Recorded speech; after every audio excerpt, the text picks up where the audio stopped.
Hello class 10th students. आज मैं आपके लिए आपका हिंदी का ग्रामर का सेकंड चैप्टर, जो पहले मैंने आपको अलंकार पढ़ा है फर्स्ट चैप्टर में, सेकंड चैप्टर में आज मैं आपको वाक्य भेद आपके, ठीक है, वाक्यों का प्रकार जो है उसके बारे में आपको डिटेल बताऊंगी। सबसे पहले हम ये जानते हैं कि वाक्य हैं क्या, वाक्य कहते किसे। उससे पहले मैं आपको बताऊंगी। देखिए, आपके 9th में आपने अर्थ के आधार पर वाक्यों के भेद पढ़े थे, और 10th में आपके हैं रचना के आधार पर वाक्यों के भेद। आपने अर्थ के आधार पर पढ़े थे ना, सरल वाक्य, निषेधात्मक वाक्य, आज्ञावाचक वाक्य, निजवाचक वाक्य, इस तरह से पढ़े थे। अब 10th में आपका रचना के आधार पर वाक्य के भेद हैं। तो वाक्य पहले आप जानिए कि वाक्य कहते किसे हैं, जिसे आप कहते हैं सेंटेंस, ठीक है। क्या है वाक्य? वाक्य का मतलब है कि ऐसा सार्थक समूह जो व्यवस्थित हो और पूरा आशय प्रकट करे। इसका मतलब है कि सार्थक शब्दों, सार्थक मीन्स जिन शब्दों का कोई न कोई अर्थ निकलता हो, ऐसे शब्दों का समूह जो कोई न कोई कॉन्सेप्ट को क्लियर करता है या जो कोई न कोई आशय व्यक्त करता है, वह शब्द वाक्य कहलाता है। ये तो आपकी वाक्य की सीधी सीधी डेफिनेशन हुई समझने के लिए। अब देखिए, आपने पढ़ा होगा वाक्य के क्या होते हैं, दो घटक होते हैं, एक होता है उद्देश्य और दूसरा होता है विधेय, जिसे आप इंग्लिश में कहते हैं सब्जेक्ट और प्रेडिकेट, ठीक है। उद्देश्य, जैसे मैं आपको एक एग्जांपल बताऊं कि राम ने धर्म की स्थापना की, तो राम ने जो है ये उद्देश्य हो गया और धर्म की स्थापना करना ये विधेय हो गया, ठीक है। ये तो आपको सामान्य जानकारी हुई वाक्य के बारे में। अब आपके उस जो सिलेबस में है वो केवल जो रचना के आधार पर वाक्यों के भेद हैं, वो रचना के आधार पर वाक्यों के जो है वो 3 भेद होते हैं। हाँ, रचना के आधार पर आपके वाक्य का पहला भेद है सरल वाक्य। देखिए, सरल वाक्य किसे कहते हैं? सरल वाक्य, जिसे सिंपल सेंटेंस भी कहेंगे आप, जिन वाक्यों में एक मुख्य क्रिया होती है उसे सरल वाक्य, सबसे इजी वाक्य भी है और नाम भी सरल वाक्य है। एक क्रिया से मतलब है मुख्य क्रिया एक होनी चाहिए, ठीक है। 2 क्रियाएं भी हो सकते हैं, 3 क्रियाएं भी हो सकती हैं, लेकिन मुख्य क्रिया एक ही होनी चाहिए। जैसे सीधा सादा वाक्य है, पानी बरस रहा है, जैसे आपने देखा पानी बरस रहा है, ये सीधा सा वाक्य है, इसमें एक ही क्रिया है, कुछ भी नहीं है। और बच्चे मैदान में खेल रहे हैं, ये भी सीधा सा वाक्य है। दूसरा देखिए, मोहन पुस्तकें खरीदकर घर से होता हुआ आपके पास पहुंचेगा, इसमें कितनी क्रियाएं हैं? मोहन का पुस्तकें खरीदना एक क्रिया, घर से होता हुआ दूसरी क्रिया, और आपके पास पहुंचना तीसरी क्रिया। तो ये 3 क्रियाएं हैं, लेकिन इसमें मुख्य क्रिया क्या है? कोई भी क्रिया अपने में कंप्लीट नहीं है। मोहन पुस्तकें खरीद कर, ये कंप्लीट नहीं है। घर से होता हुआ, ये भी कंप्लीट नहीं है। आपके पास पहुंचेगा, ये मुख्य क्रिया है। जिस सेंटेंस में एक मुख्य क्रिया होती है और चाहे अन्य क्रियाएं भी हों, वो अपने कॉन्सेप्ट को क्लियर नहीं करती, अपनी बात को क्लियर नहीं करती। मुख्य क्रिया जो होती है वो एक ही होती है, वो हमेशा सरल वाक्य होता है, ठीक। सरल वाक्य को समझने के लिए आप इतना समझिए। और इसमें एक क्रिया के पद भी होते हैं, क्रियापद 2 भी हो सकते हैं, 3 भी हो सकते हैं, ठीक है। वह खाता हुआ आता जाता है, या वह विद्यालय जाता है, या वह खाता हुआ चलता रहता है, ठीक है। मोहन चल रहा होगा। तो 3 क्रियाएं भी हो सकती हैं, लेकिन मुख्य क्रिया जो होगी वो एक ही होगी, उसे कहते हैं सरल वाक्य। तो पहला वाक्य समझ में आ गया, सरल वाक्य। दूसरा वाक्य है आपका संयुक्त वाक्य। संयुक्त वाक्य से मतलब क्या है? संयुक्त, जैसा कि उसके नाम से स्पष्ट है, संयुक्त मीन्स जुड़ा हुआ, ठीक है। यानी कि जब 2 वाक्यों को, ठीक है, जहां 2 वाक्यों, 2 उपवाक्यों को, ठीक है, किसी समुच्चय बोधक से, समुच्चय बोधक क्या होते हैं? समुच्चय बोधक अव्यय होते हैं। अव्यय से, अव्यय कौन होते हैं? अविकारी शब्द। अविकारी शब्द कौन होते हैं? जिनमें कि किसी भी सेंटेंस पर, चाहे वो क्रिया कुछ भी हो, चाहे वो काल कुछ भी हो, चाहे वो लिंग कुछ भी हो, उसमें किसी तरह का भी उन वाक्यों में कोई परिवर्तन नहीं होता, उन्हें समुच्चय बोधक अव्यय कहते हैं, ठीक। तो उसमें समुच्चय बोधक अव्यय से जो 2 मुख्य वाक्य, 2 या 2 से अधिक उपवाक्य जो है समुच्चय बोधक अव्यय से जहाँ जुड़े रहते हैं, वहाँ पर क्या होता है? संयुक्त वाक्य होता है। जैसे जैसे हमने सुबह से बाजार की खाक छानी, किंतु काम नहीं बना। ध्यान रखिए, पहले मैं क्या कह रही हूँ आप ध्यान से सुनिए कि देखिए, किंतु, परंतु, या, नहीं तो, और, इसलिए, ये मुख्य क्रियाएं हैं किसकी? समुच्चय बोधक अव्यय की। जो मुख्य शब्द है वो क्या है, या मुख्य रूप से जिनसे आप पहचानेंगे वो क्या है? और, इसलिए, परंतु, या, संयुक्त रूप, ये जो है ये मुख्य क्रियाएं हैं, ठीक है। तो इसमें जैसे मैंने अभी कहा, हमने सुबह से शाम तक बाजार की खाक छानी किंतु काम नहीं बना। देखो, दो हुई, सुबह से शाम तक खाक छानना एक क्रिया हो गई। दूसरी क्रिया क्या है, दूसरा सेंटेंस क्या, एक सेंटेंस ही बना, दूसरा काम नहीं बना। देखिए, इसकी विशेष बात यह है कि अगर आपको बीच में समुच्चय बोधक को अलग करते हो तो दोनों ही सेंटेंस का कॉन्सेप्ट आपको क्लियर मिलेगा। दोनों ही सेंटेंस जो वाक्य हैं, उन वाक्यों से बात अलग अलग आपको साफ दिखाई देगी। जैसे अगर हम किंतु हटा दें यहाँ से, हमने सुबह तक शाम बाजार की खाक छानी, ठीक है, ये भी सेंटेंस अपने में क्लियर है। हमारा काम नहीं बना, ये भी हमारा सेंटेंस क्लियर है। लेकिन किंतु बीच में आने से ये समुच्चय बोधक अव्यय है, ये दो सेंटेंस को जोड़ने का काम कर रहा है, इसलिए यहाँ पर संयुक्त वाक्य हुआ। इसकी पहचान आप किससे करेंगे, मैंने अभी बताया आपको, और इसलिए, परंतु, या, नहीं तो। जैसे रात हुई और तारे निकल गए, रात भी हुई एक पूरा सेंटेंस है, तारे निकल गए भी पूरा पूरा सेंटेंस है। तो और समुच्चय बोधक वर्ड से जुड़ने के कारण ये संयुक्त वाक्य हुआ। या आप इसलिए भी, जैसे इसलिए, ठीक है, वह सोया रहा इसलिए गाड़ी नहीं पकड़ पाया। वह सोया रहा सेंटेंस अपने में क्लियर है, पूरा है, और गाड़ी न पकड़ पाया ये भी सेंटेंस अपने में क्लियर। लेकिन इसलिए वर्ड समुच्चय बोधक होने के कारण उससे जोड़ रहा है, तो वो दोनों ही उपवाक्यों को जोड़ रहा है। कौन, इसलिए शब्द, इसलिए वो क्या हुआ, संयुक्त वाक्य हुआ। समझ में आ गया।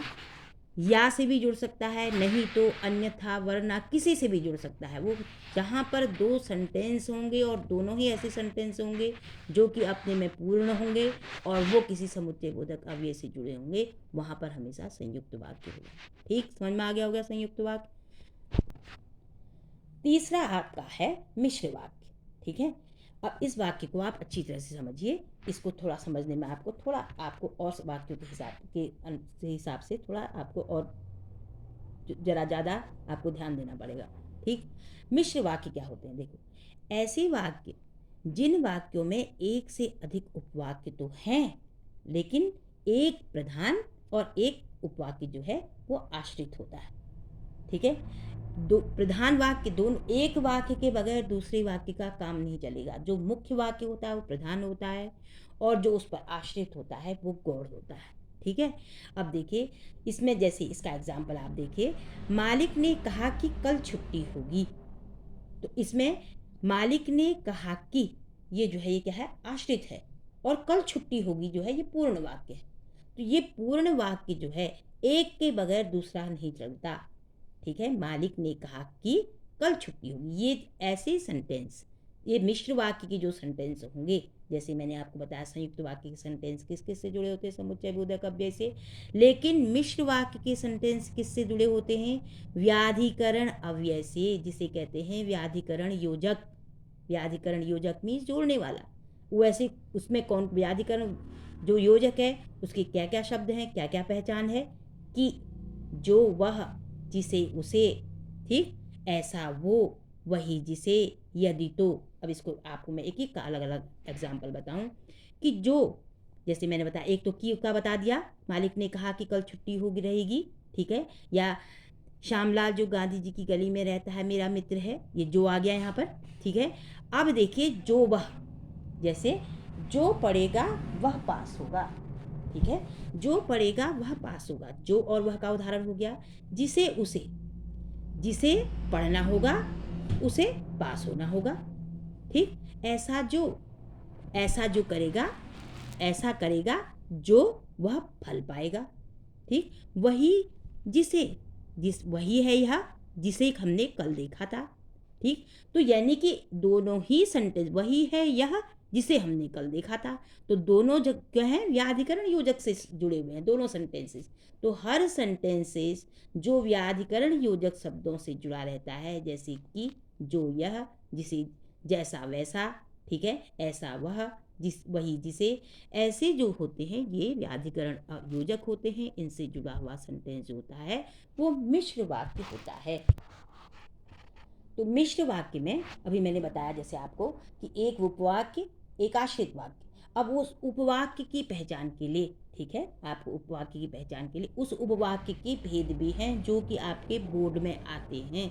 आपका एक तो जैसे बोर्ड में कैसे आएगा कि ये सेंटेंस दिए होंगे, उसमें आपको पहचानना होगा कि ये सेंटेंस क्या संयुक्त उपवाक्य है या सरल है या मिश्र है, या मिश्र को आपको कन्वर्ट करना होगा सरल में, या मिश्र को आपको कन्वर्ट करना होगा संयुक्त में, या संयुक्त को आपको कन्वर्ट करना होगा मिश्र में। एक तो ये है, और दूसरा आपको इस मिश्र वाक्य के जो भेद हैं, ठीक है, वो ज़्यादा इंपॉर्टेंट होते हैं, बोर्ड में अधिकांश रूप से यही पूछे जाते हैं। जैसे इसके उपवाक्यों के जो भेद हैं वो क्या है, संज्ञा उपवाक्य, विशेषण उपवाक्य, क्रिया विशेषण उपवाक्य। इनको आप कैसे पहचानेंगे? संज्ञा उपवाक्य कौन होते हैं? उपवाक्य मीन्स जो मेन है, प्रधान है, उसे उपवाक्य कहते हैं। हाँ, संज्ञा उपवाक्य वो होते हैं जिन उपवाक्यों में, ठीक है, संज्ञा या संज्ञा पदबंध के स्थान पर प्रयुक्त हुआ हो। जो प्रधान उपवाक्य है वो संज्ञा या संज्ञा पदबंध के स्थान पर प्रयुक्त हुआ हो, उसे संज्ञा उपवाक्य कहते हैं। देखो, या तो वो संज्ञा होगी, संज्ञा मीन्स किसी व्यक्ति, वस्तु, स्थान आदि के नाम को संज्ञा, और या वो क्या होगी, संज्ञा की उपबंध पद जो है, संज्ञा का जो पद है उसके स्थान पर प्रयुक्त होगा। एग्जाम्पल देखो, आपको उससे समझ में आएगा। जैसे राम ने कहा कि हम लड़ाई नहीं चाहते, इसमें तो सीधे सीधे राम ने कहा, संज्ञा आ गई। संज्ञा का राम ने कहा जो है वो क्या है, उपवाक्य जो है कर्म के रूप में प्रयुक्त हुआ है। हम लड़ाई नहीं चाहते, ठीक है, ये दूसरे आश्रित उपवाक्य हो गया, और राम ने कहा ये हो गया कर्म के रूप में प्रयुक्त हो गया। तो यहाँ पर क्या हुआ, यहाँ पर सीधा सीधा संज्ञा उपवाक्य हो गया, संज्ञा जो है वो राम है। ठीक, अब देखिए दूसरा सेंटेंस, दूसरा इसका एग्जाम्पल देखिए। मैंने देखा कि कुछ लोग मेरी ओर बढ़े चले आ रहे। अब देखो, यहाँ पर अगर ये कहती मैं राम ने देखा कहती तो उससे क्या होता, यहाँ पर संज्ञा नहीं है। मैंने अभी आपको बताया कि संज्ञा पदबंध के स्थान पर भी जो प्रयुक्त होते हैं, संज्ञा के स्थान पर क्या प्रयुक्त होते हैं, सर्वनाम प्रयुक्त होते हैं। जो सर्वनाम शब्द है मैंने, सर्वनाम शब्द है मेरी, सर्वनाम शब्द है कुछ लोग। तो ये जो है, ये संज्ञा के इस पदबंध के स्थान पर भी जो प्रयुक्त हुए हैं, उन उपबंधों में भी क्या होती है, हमेशा संज्ञा उपवाक्य ही होता है। समझ में आ गया होगा संज्ञा उपवाक्य। और इसकी मेन पहचान यह है कि ये उपवाक्य जो है हमेशा की से प्रारंभ होते हैं। जैसे राम ने कहा कि, या मैंने देखा कि कुछ लोग मेरी ओर बढ़े आ रहे हैं, मैंने निश्चय किया कि मेला, विज्ञान मेला देखने के लिए अवश्य जाना है। तो कुछ भी कहोगे तो संज्ञा उपवाक्य हमेशा की से स्टार्ट होते हैं। समझ में आ गया होगा, ठीक है। इसी का दूसरा है आपको विशेषण उपवाक्य। विशेषण उपवाक्य में, जैसा विशेषण किसे कहते हैं, जो संज्ञा और सर्वनाम की विशेषता बताते हैं, विशेषण होते हैं। अब यहाँ पर जो प्रधान उपवाक्य, आश्रित उपवाक्य, प्रधान उपवाक्य की जो आश्रित वाला उपवाक्य है, वो प्रधान उपवाक्य किसी संज्ञा सर्वनाम की विशेषता बताता है। ध्यान रहे, प्रधान उपवाक्य जो है, जो आश्रित उपवाक्य है, उस प्रधान उपवाक्य की संज्ञा या सर्वनाम की जो विशेषता बताता है वो विशेषण उपवाक्य होता है। जैसे यह वही आदमी है जिसने कल चोरी की थी। यह वही आदमी है जिसने कल चोरी की थी। जिसने कल चोरी की थी, ये क्या है, जिसने कल चोरी की थी, ये प्रधान वाक्य है, आश्रित उपवाक्य, सॉरी, जिसने कल चोरी की थी, ये आश्रित है, प्रधान है, यह वही आदमी है। तो इस पर आश्रित क्या है, वही आदमी है, जो मेन है। एक आश्रित हो गया, एक प्रधान उपवाक्य हो गया, ठीक है। अब ये देखो, ये किसकी विशेषता बता रहा है, संज्ञा क्या है, आदमी की विशेषता बता रहा है, क्या, कि वो चोरी की है उसने। तो ये आश्रित की विशेषता बता रहा है चोरी करना। तो यहाँ पर कौन सा उपवाक्य हो गया, विशेषण उपवाक्य। ये विशेषता बता रहा है ना इसकी। या दूसरा सेंटेंस देखिए, जो मेहनत करता है उसे अवश्य सफलता मिलती है। मेहनत करने वाले की विशेषता क्या है, उसकी सफलता को पाना। तो ये इसकी विशेषता बता रहा है। आश्रित उपवाक्य की विशेषता प्रधान उपवाक्य का, वो कि प्रधान उपवाक्य विशेषता आश्रित उपवाक्य बता रहा है। तो यहाँ पर कौन सा क्या हुआ, यहाँ पर विशेषण उपवाक्य हुआ। समझ में आया बेटे। मिश्र वाक्य के देखो भेद है, संज्ञा उपवाक्य मैंने बता दिया, उसके अलावा विशेषण उपवाक्य, ठीक है। तीसरा आपका है क्रिया विशेषण उपवाक्य। तीसरा आपका बताया मैंने क्रिया विशेषण उपवाक्य। तो क्रिया विशेषण उपवाक्य क्या है, जैसा कि क्रिया विशेषण क्या होता है, क्रिया विशेषण वो होता है जो क्रिया की विशेषता बताता है, वो क्रिया विशेषण है। यहाँ पर क्या होगा, जिस आश्रित उपवाक्य का प्रयोग क्रिया विशेषण की भांति किया जाता है, ठीक है। आश्रित उपवाक्य बता देना, प्रधान उपवाक्य नहीं, आश्रित उपवाक्य का उपयोग क्रिया विशेषण की, जैसे या इसे ऐसे कहिए, या ऐसे ऐसे कहिए, कि आश्रित उपवाक्य प्रधान उपवाक्य की क्रिया की विशेषता बताता है, उसे क्रिया विशेषण कहते हैं, ठीक है। आश्रित उपवाक्य बता रहा है प्रधान उपवाक्य क्रिया की विशेषता। जैसे इस एग्जाम्पल से देखिए तब समझ में आएगा। जब तुम स्टेशन पहुंचे तब मैं घर से चला। ठीक है, जब तुम स्टेशन पहुंचे तब मैं घर से चला। चलना जो है, घर से चलना, वो क्या है, किसकी विशेषता बता रहा है, स्टेशन पर पहुंचने की। ठीक है, तो यहाँ पर या दूसरा वाक्य है, यदि बोलना नहीं आता तो चुप रहना चाहिए। ठीक है, तो चुप रहना उपवाक्य है और इसकी विशेषता क्या बता रहा है, अगर बोलना नहीं आता। तो ये दोनों ही जो है ये क्रिया विशेषण को अभिव्यक्त करते हैं। जब तुम स्टेशन पहुंचे तब मैं घर में पहुंचा, यदि बोलना नहीं आता तो चुप रहना चाहिए। दोनों ही क्रिया की विशेषता बता रहे हैं, इसलिए क्रिया विशेषण उपवाक्य हुए। समझ में आया। पहला है संज्ञा उपवाक्य, दूसरा है विशेषण उपवाक्य और तीसरा है क्रिया विशेषण उपवाक्य। इस क्रिया विशेषण उपवाक्य के भी, ठीक है, अलग अलग 5 तरह के प्रकार होते हैं। ये भी इंपॉर्टेंट है बोर्ड की दृष्टि से, 10th वालों के लिए खासकर। ठीक, 9th वाले भी इसे पढ़ सकते हैं, लेकिन 10th वालों के लिए, बोर्ड के लिए बहुत इंपॉर्टेंट चीज क्या है, क्रिया विशेषण के जो 5 उपवाक्य हैं वो है काल सूचक। काल सूचक मीन्स जो काल के समय के बारे में बता रहा है, जो उपवाक्य समय के बारे में। जैसे जब प्रशांत मेरे पास आया उस समय लगभग 5 बजे थे, समय का सूचक है ना 5 बजना, तो 5 बजना उसके जो है ये काल का समय को बता रहा है, इसलिए काल सूचक उपवाक्य हुआ। ठीक है, समझ में आया। दूसरा है स्थानवाचक, बिल्कुल जैसे कि नाम से स्पष्ट है, स्थान मीन्स जगह। इसका एग्जाम्पल है, वह लड़का जिस तरह चल रहा था उस तरह स्वस्थ व्यक्ति को नहीं चलना चाहिए। या यह गोरा लड़का जहाँ खड़ा है वहाँ बड़ी धूप है। देखो, स्थान जहाँ पर वो खड़ा है वहाँ पर धूप है, तो ये क्या है, स्थान की बात बता रहा है, तो स्थानवाचक उपवाक्य है। ये आता है एग्जाम में, ये कौन सा उपवाक्य है। ठीक है, ये क्रिया विशेषण की दृष्टि से कौन सा उपवाक्य है, इस उपवाक्य में ये आप पूछते हैं बोर्ड में। ठीक, इनको अच्छी तरह से समझिएगा। रीतिवाचक उपवाक्य, ऐसे अटक अटक कर बोल रहा है जैसे उसके मुंह में घाव है। रीतिवाचक मीन्स जो कि रीति को दर्शाता है। ठीक है, जहाँ इस रीतिवाचक में दूसरा एग्जाम्पल देखिए, आपको वैसा ही करना चाहिए जैसा मैं करता हूँ। जिस तरह से, जिस या तरह से, जैसे, ये क्रिया विशेषण के उपवाक्य होते हैं और इनकी पहचान है कि ये किसी भी रीति को बताते हैं।